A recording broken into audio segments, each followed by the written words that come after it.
Assalamualaikum warahmatullahi wabarakatuh. Shalom, Om Swastiastu, salam nama kebajikan dan salam budaya. Perkenalkan, kami dari kelompok 3 akan menjelaskan tentang materi mekanika fluida. Pertama-tama, perkenalkan, nama saya Eskiel, NPM 2240303027. Saya Patrick Suparto, NPM 2240303017. Saya Derelva, NPM 2240303014. Baiklah, tanpa membuang waktu, marilah kita langsung masuk ke dalam materi. Baik, pada kesempatan kali ini saya akan menjelaskan friction dan pressure drag atau tarikan, gesekan, dan tekanan.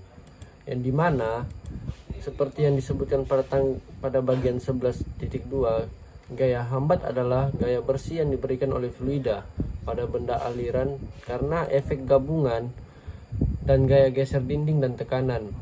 Seringkali sangat berguna untuk memisahkan kedua efek tersebut dan mempelajarinya secara terpisah. Bagian dari gaya hambat yang disebabkan langsung adalah oleh tekanan geser dinding atau TW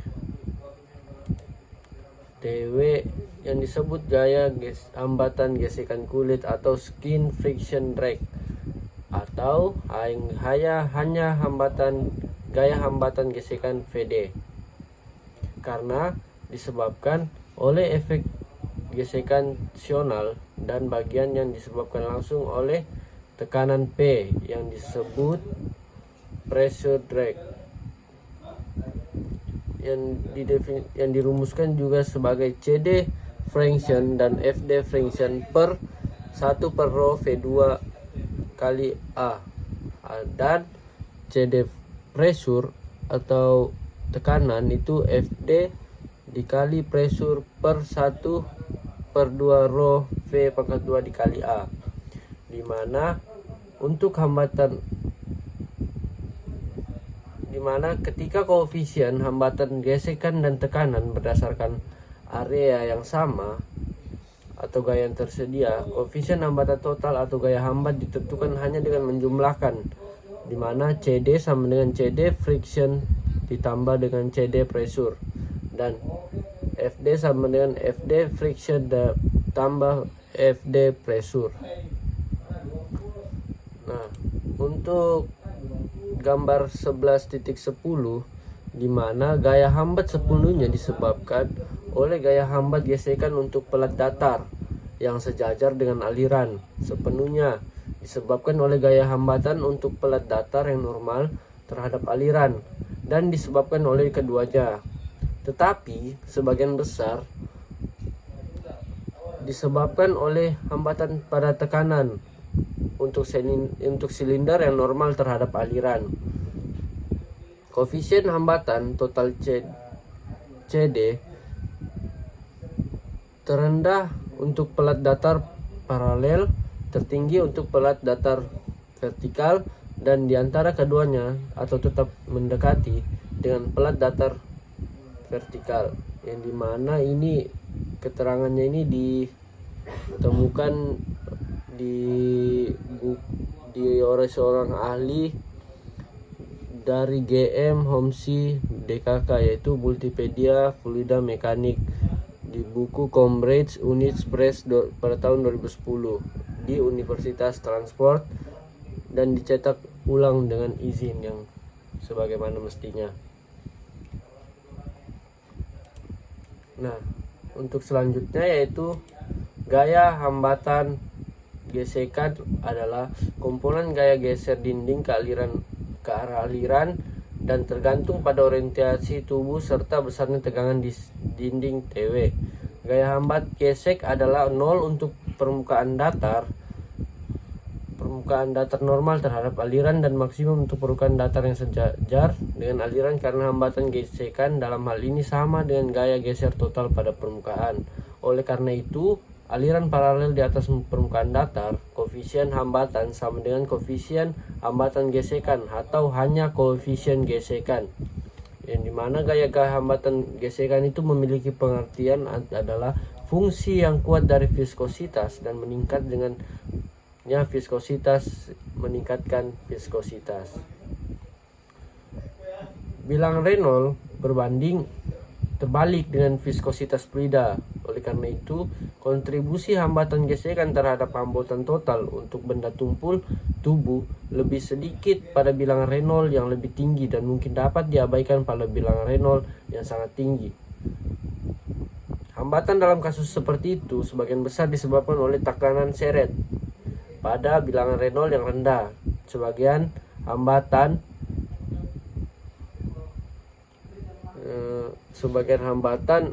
disebabkan oleh hambatan gesekan. Ini terutama terjadi pada benda yang sangat ramping seperti airfoil.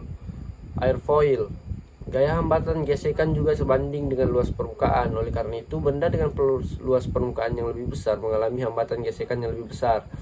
Contohnya itu pesawat terbang komersial besar misalnya mengurangi total luas permukaan, dan dengan demikian gamma hambatnya juga dengan menarik ekstensi sayapnya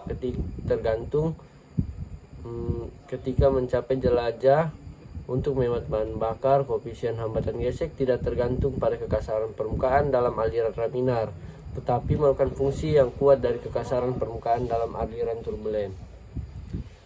Nah, untuk materi yang kedua yaitu reducing drag or by streamlining, atau disebut dengan mengurangi hambatan dengan merampingkan. Nah, pemikiran utama yang muncul di benak untuk mengurangi hambatan adalah pertama yaitu mengurangi bodi atau merampingkan bodi untuk mengurangi pemisahan aliran, dan dengan demikian mengurangi hambatan tekanan. Bahkan biasa contohnya itu para penjual mobil dengan cepat menunjukkan koefisien hambatan yang lebih rendah dari mobil mereka karena perampingan. Namun perampingan memiliki efek yang berlawanan pada gaya hambat, tekanan, dan gesekan. Ini mengurangi gaya hambat tekanan dengan menunda pemisahan lapisan batas, dan dengan demikian mengurangi perbedaan tekanan antara bagian depan dan belakang bodi dan meningkatkan gaya hambat gesek dengan meningkatkan luas permukaan. Nah, di dalam gambar 11.11 yaitu menjelaskan bahwa variasi koefisien gesekan tekanan dan hambatan total dari strut trimline 2 dimensi dengan rasio ketebalan terhadap panjang chord untuk bilangan Reynolds yaitu 4 dikali 10 pangkat 4, di mana diperhatikan bahwa CD-nya yaitu untuk airfoil dan benda tipis lainnya didasarkan pada area platform BL daripada area frontal BD, di mana B adalah lebar benda 2 dimensi ke halaman. Nah, drastis pada gambar 11.12 juga menjelaskan bahwa variasi koefisien hambatan silinder elips panjang dengan rasio aspek. Di sini CD-nya didasarkan pada area frontal BD, di mana B adalah lebar bodi 2D ke dalam hambatan.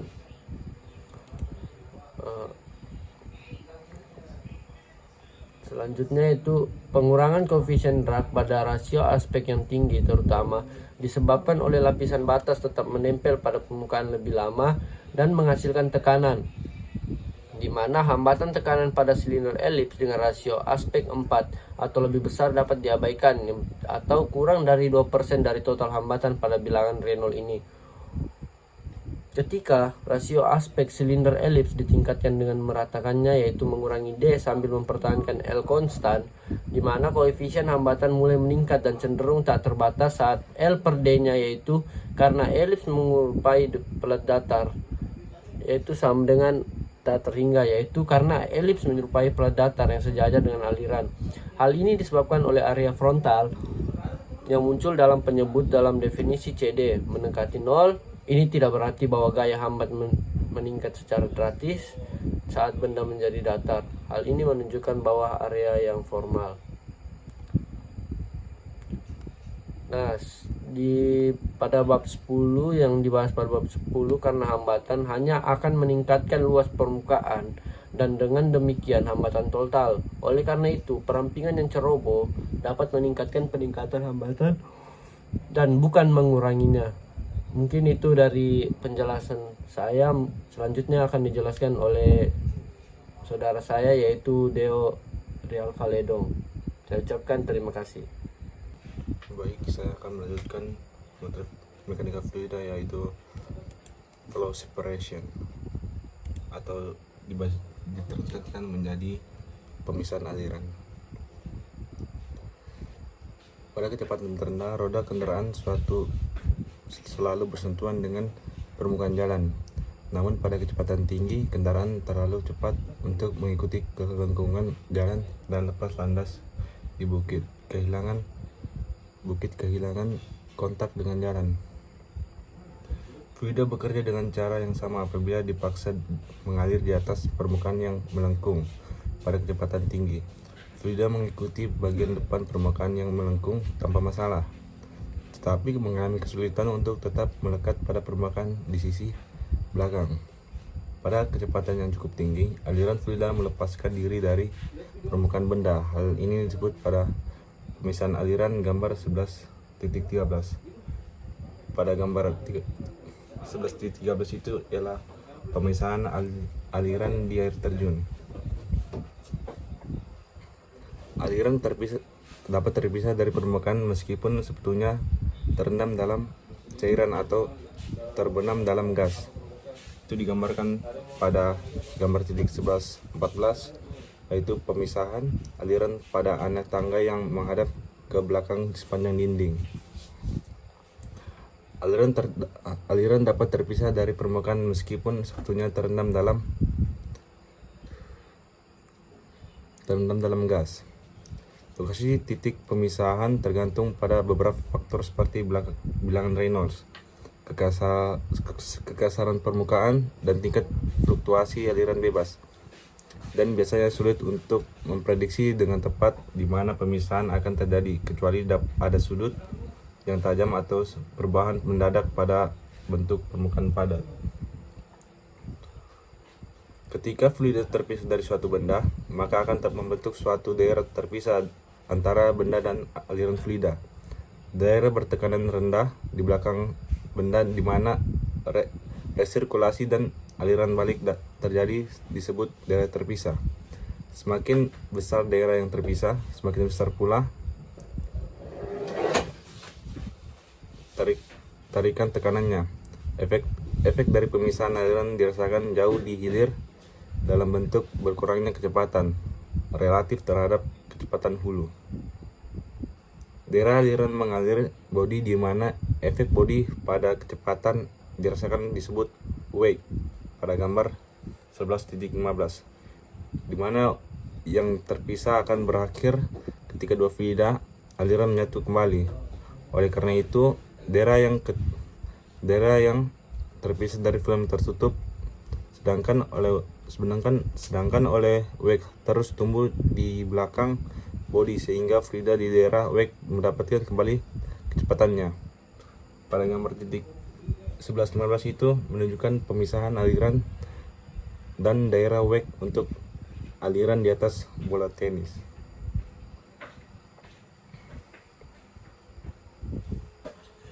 Terjadi separasi tidak terbatas pada badan pesawat yang bergerak. Separasi lengkap di seluruh permukaan belakang juga ada terjadi pada bodi ramping seperti sayap pesawat pada sudut serang, yaitu cukup besar, lebih besar dari sekitar 15% 15 derajat untuk sebagian besar airfoil,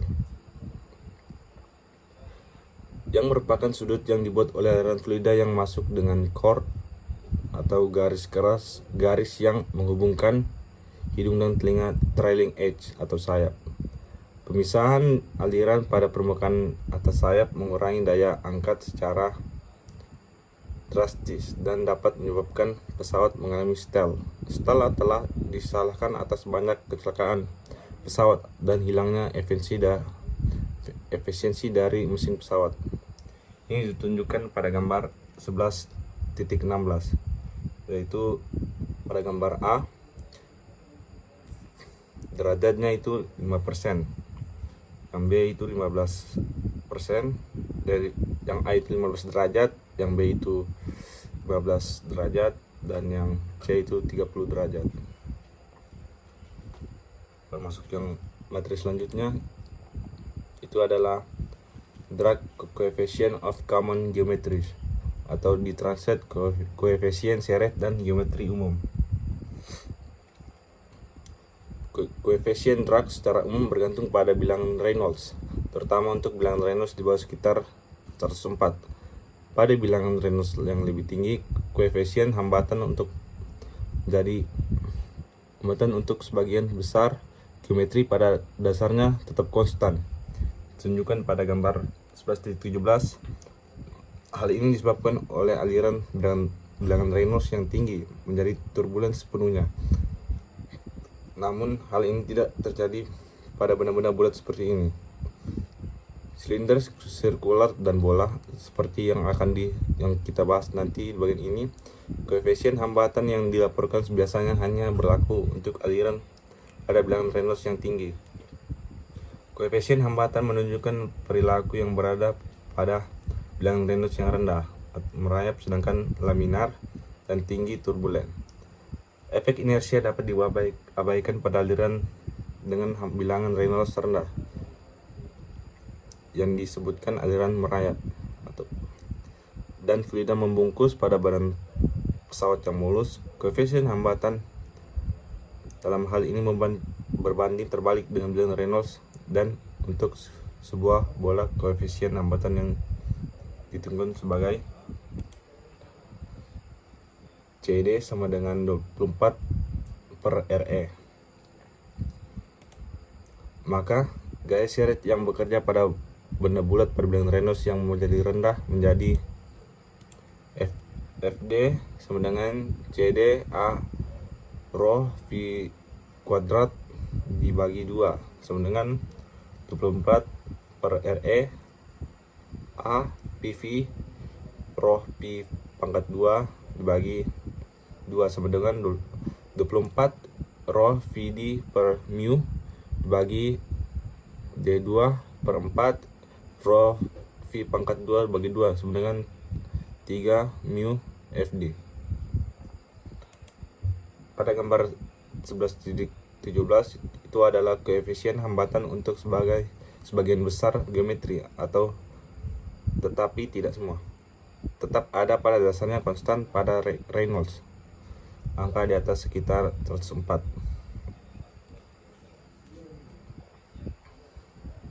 Yang dikenal sebagai hukum Stokes yang diambil dari mana matematikawan dan fisikawan Inggris G.G. Stokes.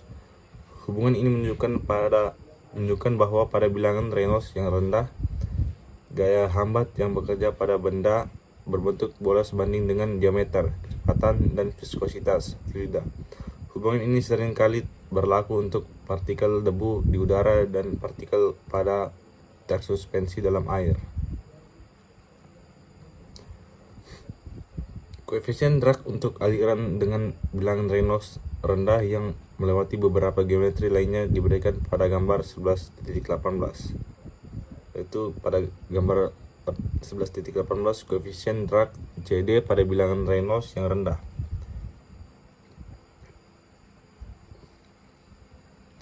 Koefisien drag untuk berbagai benda 2 dan 3 dimensi diberikan pada tabel 11.1 dan 11.2 untuk bilangan Reynolds yang besar. Dari tabel-tabel ini kami menunjukkan pengamatan koefisien tentang drag pada bilangan Reynolds yang tinggi. Pertama-tama, orientasi bodi relatif terhadap arah aliran memiliki pengaruh besar pada koefisien drag. Sebagai contoh, koefisien drag untuk aliran di atas sebuah belahan adalah 0,4 ketika sisi bola menghadap aliran, tetapi meningkatkan 3 kali lipat menjadi 1,2 ketika sisi datar menghadap aliran.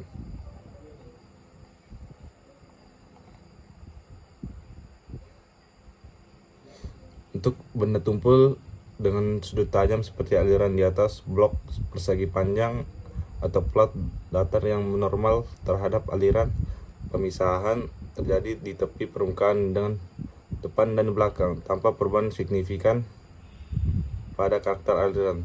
Oleh karena itu, koefisien drag dari Perubahan tersebut hampir tidak tergantung pada bilangan Reynolds. Perhatikan koefisien drag dari batang persegi panjang yang panjang berkurang hampir setengah 2,2 menjadi 1,2 dengan membulatkan sudut-sudutnya. Selanjutnya materi selanjutnya akan diberikan oleh Patrick Suparto. Lanjutkan materi mekanika fluida, yaitu drag coefficients of vehicles, yang artinya koefisien hambatan kendaraan.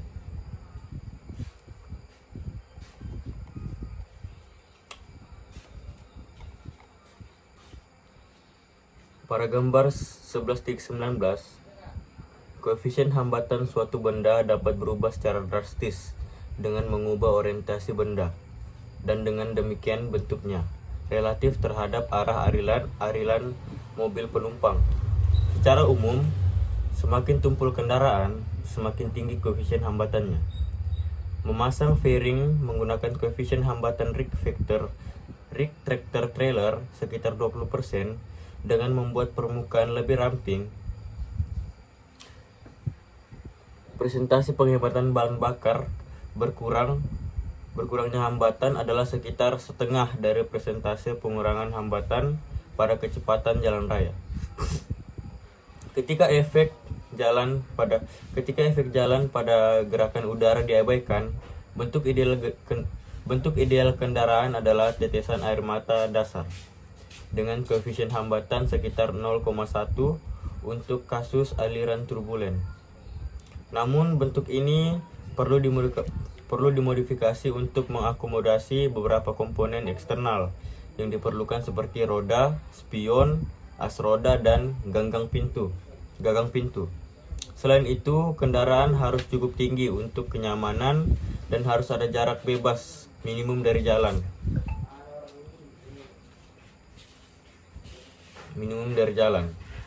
Selain itu, kendaraan tidak boleh terlalu panjang agar muat di garasi dan tempat parkir. Mengontrol biaya material dan biaya produksi membutuhkan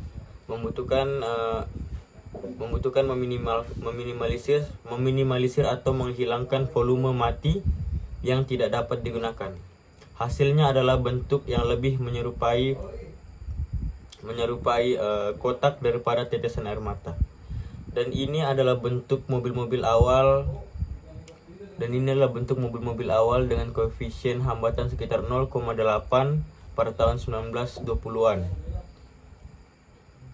Hal ini tidak dengan koefisien hambatan sekitar hal ini tidak menjadi masalah pada masa itu karena kecepatannya rendah, bahan bakarnya murah, dan tarikan bukanlah pertimbangan desain utama. Koefisien hambatan rata-rata mobil turun menjadi sekitar 0,70 pada tahun 1940-an dan menjadi 0,55 pada tahun 1970-an. Kemudian menjadi 0,45 pada tahun 1980-an. Kemudian menjadi 0,30 pada tahun 1990-an. Sebagai hasil dari teknik manufaktur yang lebih baik untuk pembentukan logam dan lebih memperhatikan bentuk mobil dan perampingan. Pada gambar 11.22. Koefisien hambatan untuk mobil balap yang dibangun dengan baik adalah sekitar 0,2, tetapi ini dicapai setelah menjadikan kenyamanan pengemudi sebagai pertimbangan sekunder.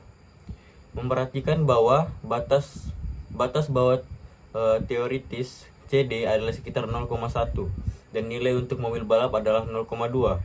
Tampaknya hanya ada sedikit ruang untuk peningkatan lebih lanjut dalam koefisien hambatan mobil penumpang dari nilai saat ini, yaitu sekitar 0,3. Koefisien hambatan Mazda 3 misalnya 0,29. Untuk truk dan bus, koefisien hambatan dapat dikurangi lebih jauh dengan mengoptimalkan kontur depan dan belakang dengan pembulatan, misalnya sejauh praktis sambil menjaga panjang keseluruhan kendaraan tetap sama.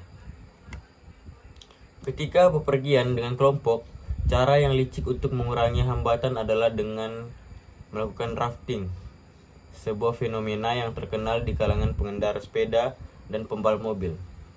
Cara ini melibatkan pendekatan terhadap benda bergerak dari belakang dan ditarik ke daerah bertekanan rendah di bagian belakang benda tersebut. Koefisien drag seorang pembalap sepeda, sebagai contoh, berkurang dari 0,9 menjadi 0,5 pada tabel 11.2. Dengan melakukan drafting seperti ditunjukkan pada 11.23. Kita juga dapat membantu mengurangi gaya hambat kendaraan secara keseluruhan dan dengan demikian menghemat bahan bakar dan menjadi pengemudi yang lebih berhati-hati. Sebagai contoh, gaya hambat sebanding dengan kuadrat kecepatan. Oleh karena itu, mengemudi melebihi batas kecepatan di jalan raya tidak hanya meningkatkan kemungkinan terkena tilang atau mengalami kecelakaan, tetapi juga meningkatkan jumlah konsumsi bahan bakar per mil. Oleh karena itu, mengemudi dengan kecepatan sedang adalah aman dan ekonomis. Selain itu, apapun yang menjulur keluar dari mobil, bahkan lengan, akan meningkatkan koefisien hambatan. Mengemudi dengan jendela yang diturunkan juga meningkatkan gaya hambatan dan konsumsi bahan bakar. Pada kecepatan jalan raya, pengemudi seringkali dapat menghemat bahan bakar dalam cuaca panas dengan menjalankan AC daripada mengemudi dengan jendela diturunkan. Untuk banyak mobil dengan hambatan rendah, turbulensi dan hambatan tambahan yang dihasilkan oleh jendela terbuka menghasilkan lebih banyak bahan bakar dibandingkan dengan AC. Tetapi tidak demikian, hanya dengan kendaraan dengan tarikan tinggi. Baik, selanjutnya materi superposition atau dalam bahasa Indonesia yaitu superposisi. Bentuk banyak benda yang dijumpai dalam praktik tidaklah sederhana. Namun, benda-benda tersebut dapat diperlakukan dengan mudah dalam perhitungan gaya hambat dengan menganggapnya terdiri dari dua atau lebih benda sederhana. Sebuah parabola yang dipasang pada batang silinder, misalnya, dapat dianggap sebagai kombinasi antara setengah bola dan silinder. Kemudian koefisien hambatan dari benda tersebut dapat ditentukan secara kasar dengan menggunakan superposisi. Pendekatan yang sederhana ini tidak memperhitungkan efek komponen satu sama lain, sehingga hasil yang diperoleh harus ditafsirkan dengan tepat. Misalnya pada contoh 11.2, pengaruh area frontal pada bahan. Contoh 11.2 yaitu effect of frontal area on fuel efficiency of car. Dalam bahasa Indonesia yaitu pengaruh area frontal pada bahan bakar efisiensi mobil. Dua metode umum untuk meningkatkan efisiensi bahan bakar kendaraan adalah dengan mengurangi koefisien hambatan dan luas frontal kendaraan. Pertimbangkan sebuah mobil pada gambar 11.24 yang lebarnya W dan tingginya H.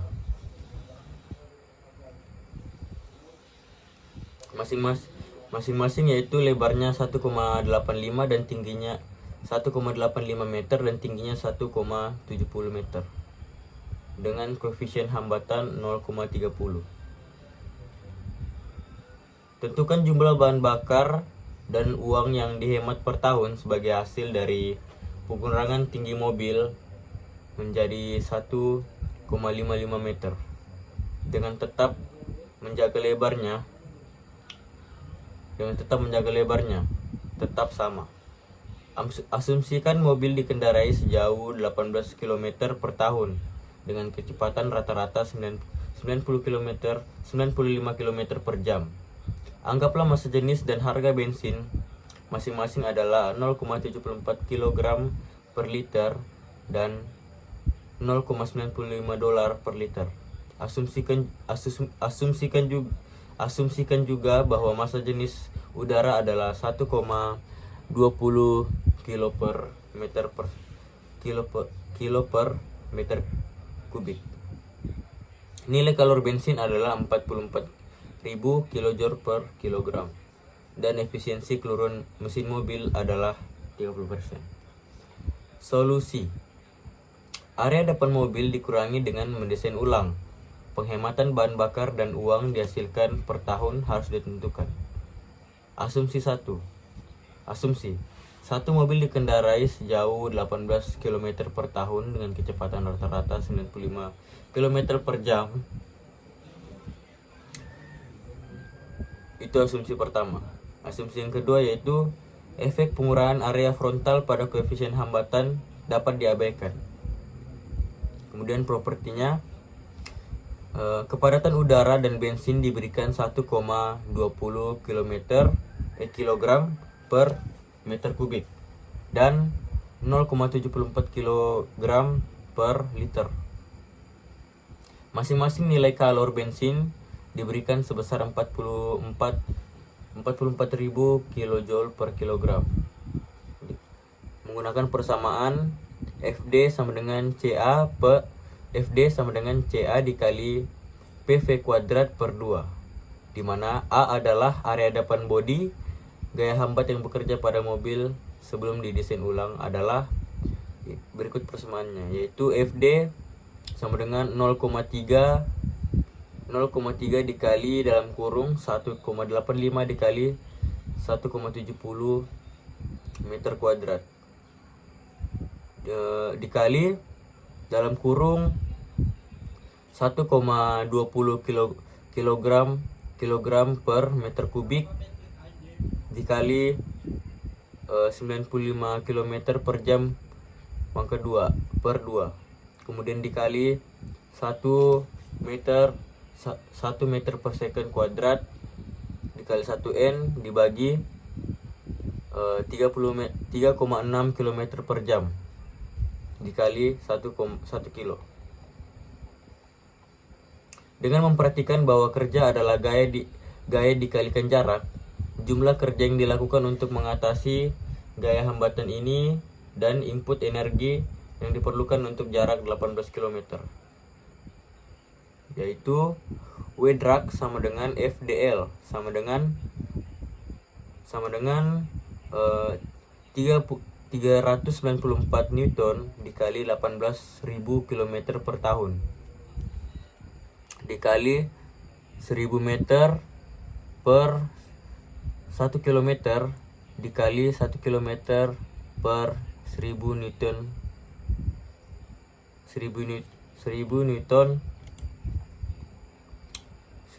dikurang meter,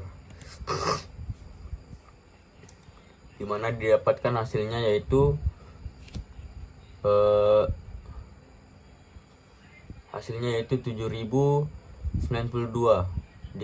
dikali didapatkan yaitu hasilnya 7092 dikali 10 pangkat 6 kJ per tahun.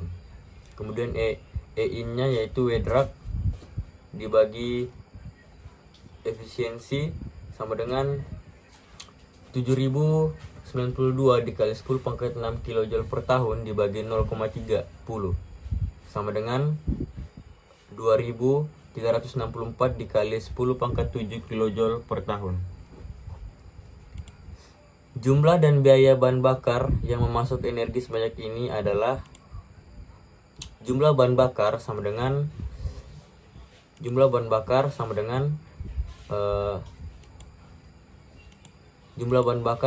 M fuel dibagi P fuel sama dengan E in dibagi HV per P fuel sama dengan dalam kurung 2364 dikali 10 pangkat 7 kJ per tahun dikali dalam kurung 44.000 kJ per kilogram per 0,74 kg per liter. yang didapatkan hasilnya yaitu 726 liter per tahun.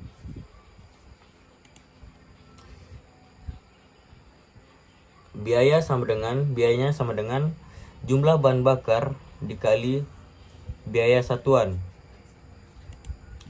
yaitu 726 liter per tahun dikali 0,95 dolar per liter, yaitu hasilnya $690 per tahun. Artinya mobil ini menggunakan sekitar 730 liter bensin dengan total biaya sekitar $690 per tahun untuk mengatasi hambatan tersebut. Gaya hambat dan kerja yang dilakukan untuk mengatasinya berbanding lurus dengan area frontal. Maka persen pengurangan konsumsi bahan bakar akibat pengurangan area frontal sama dengan persen pengurangan area frontal, yaitu rasio pengurangan sama dengan A dikurang A new per A sama dengan H kurang H new per H sama dengan 100 sama dengan 1,70 dikurang 1,55 per 1,70 sama dengan 0,0882. Pengurangan jumlah biaya sama dengan rasio pengurangan dikali jumlah. Pengurangan bahan bakar sama dengan 0,0882 dikali 726 liter per tahun sama dengan 64 liter per tahun. Kemudian pengurangan biayanya yaitu rasio pengurangan dikali biaya sama dengan 0,0882 dikali $690 per tahun sama dengan $61 per tahun. Oleh karena itu, mengurangi ketinggian mobil akan mengurangi konsumsi bahan bakar akibat hambatan sebesar hampir 9%.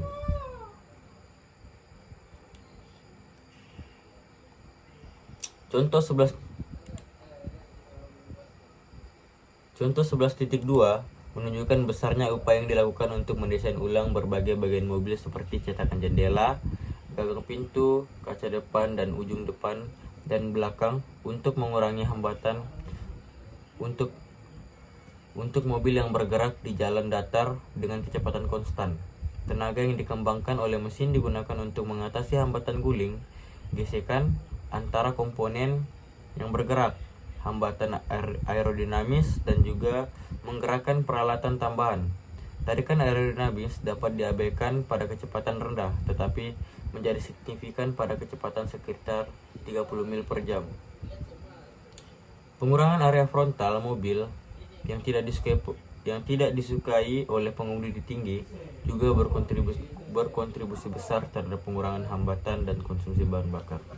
Baik, sekian materi fluida yang dapat dijelaskan oleh kelompok kami. Kurang lebihnya mohon dimaafkan. Shalom dan terima kasih.